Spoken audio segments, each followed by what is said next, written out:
नमस्कार दोस्तों, स्वागत है आप सभी का हमारे इस यूट्यूब चैनल में। दोस्तों, केंद्रीय कर्मचारी और पेंशनधारियों के लिए बहुत बड़ी अपडेट है। दोस्तों, आज है 22 मई 2024 और बड़ी अपडेट यहां पर निकल कर आ रहा है। जैसा कि आप लोग यहां पर देख सकते हैं स्क्रीन में, ये जो लेटर देख रहे हैं, ये लेटर जो है दिनांक 20 मई 2024 का, यानी कि आज से 2 दिन पहले का ये लेटर है। और आप लोग यहाँ पर देख सकते हैं कि जितने भी पेंशनधारी है उसके लिए बहुत बड़ी अपडेट है, क्योंकि जितने भी पेंशनधारी है, चाहे केंद्रीय पेंशनधारी हो या फिर कोई हो, तो उसके कुछ ना कुछ कागज़ में कुछ ना कुछ जो है गलती है, उस जिसकी वजह से वो काफ़ी परेशान है। इस वजह से जो है अब बड़ा एक्शन लिया जा रहा है आप लोगों के लिए, आप लोगों की सुविधा के लिए। आप लोग यहाँ पर देख सकते हैं सभी PCDA, CSDA, CGDA वेबसाइट के माध्यम से सब विषय में आप लोग देख सकते हैं। DPDO कार्यरत स्पर्श सेवा केंद्रों SSC का पुनर्गठन, प्रशासनिक और कार्यात्मक नियंत्रण में परिवर्तन, यानी कि सीधा सीधे कहा जाए जो जितने भी केंद्रीय पेंशनधारी है उनके लिए बहुत बड़ी अपडेट है। देखिए, मुख्यालय पिछले पत्र संख्या इतना इतना इतना दिनांक 11/2024 जितना भी पेंशनधारी है उसके लिए अपडेट है। ये सूचित किया जाता है कि रक्षा पेंशन वितरण कार्यालय DPDO के बल पर पेंशन भोगियों के स्पर्श मॉड्यूल में स्थानांतरण के साथ पेंशन भोगियों को विभिन्न सेवाएं प्रदान करने और उनकी शिकायतों का समाधान करने के लिए DPDO की भूमिका अब स्पर्श सेवा केंद्रों SSC तक ही सीमित है। बड़ी अपडेट है यहाँ पेंशनधारियों के लिए।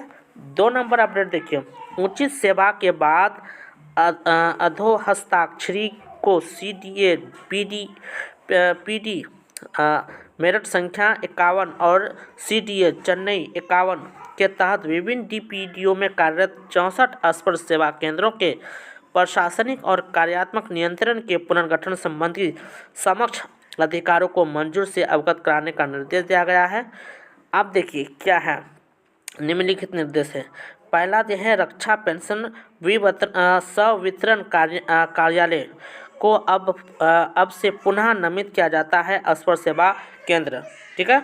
दूसरा अपडेट है, प्रत्येक SSC का प्रशासनिक और कार्यात्मक नियंत्रण निकटतम PR के अधिकार क्षेत्र में हस्तांतरित किया जाता है। नियंत्रक जैसा कि अनुबंध A में संलग्न है, ठीक है, के निगरानी में प्रशासनिक द्वीप के तहत अब समर्पित पेंशन समन्वय कक्ष खेलेगा। ठीक है। तीसरा अपडेट है, DPDO के पास रखे गए भौतिक और सॉफ्ट रिकॉर्ड को संबंधित SSC के तहत बनाए रखा जाएगा और अगले आदेश तक किसी अन्य कार्यरत में स्थानांतरित नहीं किया जाएगा।